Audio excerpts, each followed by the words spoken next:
Hi friends, మీ Chakri creations channel మరింత కొత్తగా మీ ముందుకు వచ్చింది. ఎటువంటి లేటెస్ట్ ఇన్ఫర్మేషన్స్ అయినా మా ఛానల్ సబ్స్క్రైబ్ చేసుకోండి. పక్కనే ఉన్న బెల్ సింబల్ని ప్రెస్ చేయండి. హలో ఫ్రెండ్స్, ఈరోజు మనం 5th క్లాస్ ఈవీఎస్కి సంబంధించి 3 to 10 లెసన్స్లోని బిట్స్ ఇవి డిస్కస్ చేసుకుందాం. అయితే ఇవి డిఎస్సికే కాదు, అన్ని రకాల కాంపిటేటివ్ ఎగ్జామ్స్కి కూడా యూజ్ అవుతాయి. సో తప్పకుండా చూడండి. అయితే మీకు వీటికి సంబంధించిన ఎటువంటి డౌట్స్ ఉన్నా మీరు క్రింద కామెంట్ బాక్స్లోని కామెంట్ చేయొచ్చు. ఓకే, ఫస్ట్ బిట్ ఏంటంటే, కౌన్సిల్ ఫర్ గ్రీన్ రెవల్యూషన్ వారు 1,000,000 మొక్కలు నాటే ఉద్యమాన్ని చేపట్టారనమాట. అది ఏ ఉద్యమం అంటే వన ప్రేరణ ఉద్యమం. ఓకే, దాని ఆన్సర్ ఏంటి? వన ప్రేరణ ఉద్యమం. ఇక్కడ చూసుకున్నట్లయితే 1,000,000 మొక్కల వరకు ఆపేసాము. సో దాని కంటిన్యూషన్ ఏంటంటే, కౌన్సిల్ ఫర్ గ్రీన్ రెవల్యూషన్ వారు 1,000,000 మొక్కలు నాటే ఉద్యమాన్ని చేపట్టారు. దాని పేరు ఏంటి అని అడిగారు. అయితే దాని ఆన్సర్ వన ప్రేరణ ఉద్యమం. ఓకే, సెకండ్ వన్, నగరాల్లో ఎంత శాతం మంది జనం నివసిస్తున్నారు? ఓకే, నగరాల్లోని ఎంత శాతం మంది జనం నివసిస్తున్నారు అంటే 67% మంది జనం అన్నమాట నివసిస్తున్నారు. ఓకే, 100లోని 67% మంది నగరాల్లో నివసిస్తున్నారు అంటే 33% మందే పల్లెల్లో నివసిస్తున్నట్టు అర్థం. ఓకే, నెక్స్ట్ వన్, ఏ చెట్టును ఐక్యరాజ్య సమితి శతాబ్ద వృక్షంగా ప్రకటించింది అని చూసుకున్నట్లయితే ఆన్సర్ వేప చెట్టు అనమాట. వేప చెట్టుని ఐక్యరాజ్య సమితి వారు శతాబ్ద వృక్షంగా ప్రకటించారనమాట. ఓకే, నెక్స్ట్ వన్ ఏంటంటే, శరీరానికి శక్తిని ఇచ్చే పదార్థాలను ఏమంటారు అని అడిగారు. కార్బోహైడ్రేట్స్ అన్నమాట, అంటే పిండి పదార్థాలు. ఓకే, పిండి పదార్థాలు అనేవి శరీరానికి శక్తిని ఇచ్చే పదార్థాలు అని మనం చెప్పుకోవచ్చు. ఓకే, నెక్స్ట్ వన్, శరీరంలో గాయాలను పుండ్లను మాన్పడంలో ఏ పోషకాలు అవసరమవుతాయి? ఓకే, అర్థమైందా? అంటే మన శరీరానికి తగిలిన గాయాలు కానీ పుండ్లను కానీ మాన్పించడంలో అంటే తగ్గించడంలోని ఏ పోషకాలు అవసరమవుతాయి అని అడిగారు. దీని ఆన్సర్ ఏంటంటే ప్రోటీన్స్ అన్నమాట. ప్రోటీన్స్ అనేవి శరీరంలో గాయాలను పుండ్లను మాన్పడానికి యూజ్ అవుతాయి. ఓకే, నెక్స్ట్ వన్, పాలలో ఉండే ఏ పోషకం ఎముకల పెరుగుదల పటిష్టంగా ఉండటానికి సహాయపడుతుంది? దీని ఆన్సర్ ఏంటంటే కాల్షియం. ఓకే, కాల్షియం అనే పోషక పదార్థం అని పాలలో ఉండే ఈ పోషకం ఎముకల పెరుగుదల పటిష్టంగా ఉండటానికి సహాయపడే పోషకం అన్నమాట. ఓకే, నెక్స్ట్ వన్, ఆరోగ్య సంరక్షకాలు అని ఏ పోషకాలను పిలుస్తారు అని అడిగారు. అంటే ఆరోగ్యాన్ని కాపాడే పోషక పదార్థాలు ఏంటి అంటే విటమిన్స్ అండ్ మినరల్స్ అన్నమాట. ఇవి ఆరోగ్య సంరక్షకాలు అని మనం చెప్పుకోవచ్చు. ఓకే, నెక్స్ట్ వన్, ఒక మధ్య రకం సైజులో ఉండే టొమాటోలో ఎన్ని grams of proteins and fibres ఉంటాయి అని అడిగారు. ఓకే, అంటే ఒక మీడియం సైజులో ఉండే టొమాటోలో ఎన్ని గ్రామ్స్ ప్రోటీన్స్ మరియు ఫైబర్స్ ఉంటాయి అని అడిగారు. దీని ఆన్సర్ ఏంటంటే ఫైబర్ అనేది 1.5 గ్రామ్స్ వరకు ఉంటుంది ఒక మధ్య రకం సైజులో ఉండే టొమాటోలో. మరి ప్రోటీన్స్ ఎంత ఉంటాయి అంటే 1.08 గ్రామ్స్ అన్నమాట. Okay, 1.5 grams of fibre and 1.08 grams of proteins అనేవి ఒక మధ్య రకం సైజులో అంటే మీడియం సైజులో ఉండే టొమాటోలో ఉండే ప్రోటీన్స్ అండ్ ఫైబర్స్ అన్నమాట. నెక్స్ట్ వన్, శరీరంలో పెరుగుదలకు ఉపకరించే పోషకాలు ఏవి అని అడిగారు. అంటే బాడీ యొక్క గ్రోత్కి యూజ్ అయ్యే పోషక పదార్థాలు న్యూట్రియంట్స్ ఏవి అని అడిగారు. అవి ఏంటంటే ప్రోటీన్స్ అన్నమాట.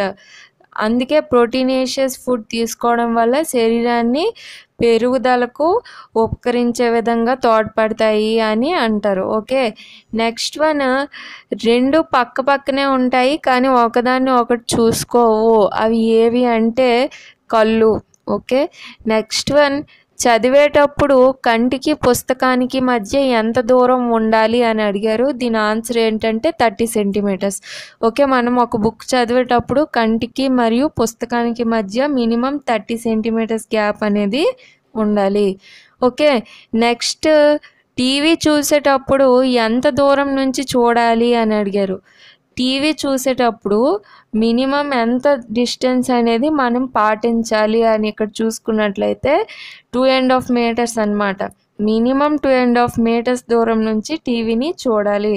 దాని ద్వారా మన కంటికి కలిగే ఎఫెక్ట్ అనేది నివారించవచ్చు. ఓకే, నెక్స్ట్ వన్, కంటి వైద్యం చేసే డాక్టర్ను ఏమంటారు అని అడిగారు. ఆప్థమాలజిస్ట్ అంటారు అన్నమాట.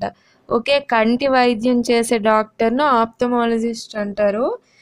నెక్స్ట్, ఒక వ్యక్తి గుర్తులు సైగలతో విషయాలను తెలియజేయడానికి ఉపయోగపడే భాషను ఏమంటారు అని అడిగారు. అంటే మన నోటి ద్వారా లాంగ్వేజ్ని యూజ్ చేయకుండా, అంటే భాషను యూజ్ చేయకుండా గుర్తులు మరియు సైగలతో ఏదైనా విషయాన్ని తెలియజేయడాన్ని యూజ్ అయ్యే లాంగ్వేజ్ ఏంటి అంటే సైన్ లాంగ్వేజ్ అన్నమాట. ఓకే, సైన్ లాంగ్వేజ్ అని చెప్పుకోవచ్చు. నెక్స్ట్ వన్, చెవి, ముక్కు, గొంతు సమస్యలకు వైద్యం చేయు డాక్టర్ను ఏమని అంటారు అని అడిగారు. ఓకే, చెవి, ముక్కు మరియు గొంతు సంబంధిత సమస్యలకు వైద్యం చేయు డాక్టర్ని ఏమంటారంటే ENT doctor. Ear, nose and tongue అంటే థ్రోట్ డాక్టర్ అని చెప్పుకోవచ్చు ఈఎన్టీ అంటే. ఓకే, నెక్స్ట్ వన్, నాలుకపై రుచి మొగ్గలు ఉంటాయి, టేస్ట్ బడ్స్ అన్నమాట. అయితే నాలుక ముందు భాగం మరియు మధ్య భాగంలో ఏ రకమైన రుచిని తెలుసుకోవచ్చు అని అడిగారు. దీని ఆన్సర్ ఏంటంటే ముందు భాగంలో తీపి అంటే స్వీట్నెస్ని తెలుసుకోవచ్చు, స్వీట్నెస్ అనే టేస్ట్ తెలుస్తుంది. నెక్స్ట్ మధ్య భాగంలో ఉప్పు అంటే సాల్ట్ అనేది తెలుస్తుంది అన్నమాట. నాలుక వెనక భాగం అంటే లాస్ట్ చివరి భాగంలో ఏం తెలుస్తుంది అంటే కారం తెలుస్తుంది. 4 సైడ్స్ ఉంటాయి కదా, ఆ సైడ్స్లోని సోర్ అంటే పులుపు తెలుస్తుంది అన్నమాట. ఇలా నాలుకలో ఉండే ఒక్కొక్క ప్రదేశాల్లో ఉండే టేస్ట్ బడ్స్ వల్ల మనకు ఒక్కొక్క రకమైన టేస్ట్ అనేది తెలుస్తుంది. నెక్స్ట్ వన్, నములు దంతాల సంఖ్య ఎంత అంటే 8 అన్నమాట. ఓకే, చూయింగ్ టీత్స్ అంటారు కదా, అవి ఎన్ని అంటే 8. ఓకే, నెక్స్ట్ వన్, మన శరీర భాగాలన్నీ దేనితో కప్పబడి ఉంటాయి అంటే దీని ఆన్సర్ ఏంటి చర్మం. ఓకే, మానవుని యొక్క శరీర భాగాలన్నీ చర్మంతో కప్పబడి ఉంటాయి.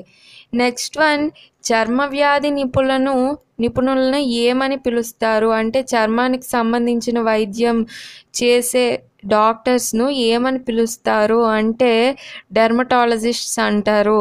దాని యొక్క స్టడీని డెర్మటాలజీ అంటారు.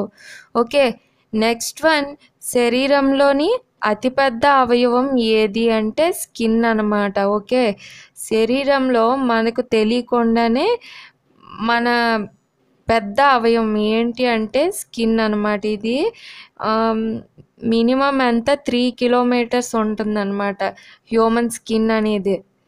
ఓకే, నెక్స్ట్ వన్, శరీరంలోని ఏ వ్యవస్థలో ఆక్సిజన్, కార్బన్ డైఆక్సైడ్ల మార్పిడి జరుగుతుంది అంటే ఊపిరితిత్తులు అంటే లంగ్స్లో ఈ ఆక్సిజన్ మరియు కార్బన్ డైఆక్సైడ్స్ ఈ 2 గ్యాసెస్ యొక్క మార్పిడి అంటే ఎక్స్చేంజ్ అనేది జరుగుతుంది. ఓకే, నెక్స్ట్ బిట్ ఏంటంటే ఏ రక్త కణాలు శరీరంలోని అన్ని కణాలకు ఆక్సిజన్ను అందిస్తాయి అని అడిగారు. అంటే మన బాడీలో ఉండే బ్లడ్ సెల్స్లో ఏ బ్లడ్ సెల్స్ అనేవి మన టోటల్ బాడీలో అన్ని పార్ట్స్కి ఆక్సిజన్ని సరఫరా చేస్తాయి అంటే ఎర్ర రక్త కణాలు. వీటిలోని ఆక్సిజన్ సరఫరా చేయడానికి యూజ్ అయ్యే ఒక మూలకం ఏంటంటే హెమోగ్లోబిన్ అన్నమాట.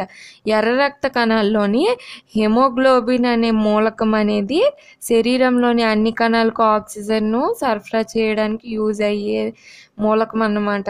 ఓకే, అంటే దీని ద్వారా తెలిసిందేంటి ఎర్ర రక్త కణాలు అనేవి ఆక్సిజన్ను సరఫరా చేసేవి. ఓకే, నెక్స్ట్ వన్, ఏ రక్త కణాలు రోగకారక క్రిములతో పోరాడతాయి అని అడిగారు. దీని ఆన్సర్ ఏంటంటే తెల్ల రక్త కణాలు. ఓకే, వైట్ బ్లడ్ సెల్స్ అనేవి మన బాడీకి వచ్చే ఇన్ఫెక్షియస్ ఏజెంట్స్తోని పోరాడి బాడీని వితౌట్ ఇన్ఫెక్షియస్గా ప్రివెంట్ చేస్తాయి అన్నమాట, ఇన్ఫెక్షన్స్ లేకుండా. అంటే ఇమ్యూనిటీ ప్రొమోటింగ్ సెల్స్ అని కూడా అంటారు. వీటినే స్కావెంజర్స్ ఆఫ్ ది బాడీ అని కూడా అంటారు తెల్ల రక్త కణాలని.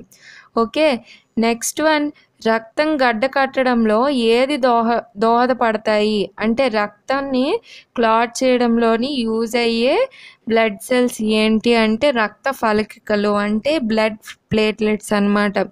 ఇవి ఫైబ్రినోజిన్ అండ్ ప్రోథ్రోంబిన్ అనే ప్రోటీన్స్ ఉన్నాయి కదా, ఆ ప్రోటీన్స్తో కలిసి రక్తం గడ్డ కట్టడంలో యూజ్ అవుతాయి అన్నమాట.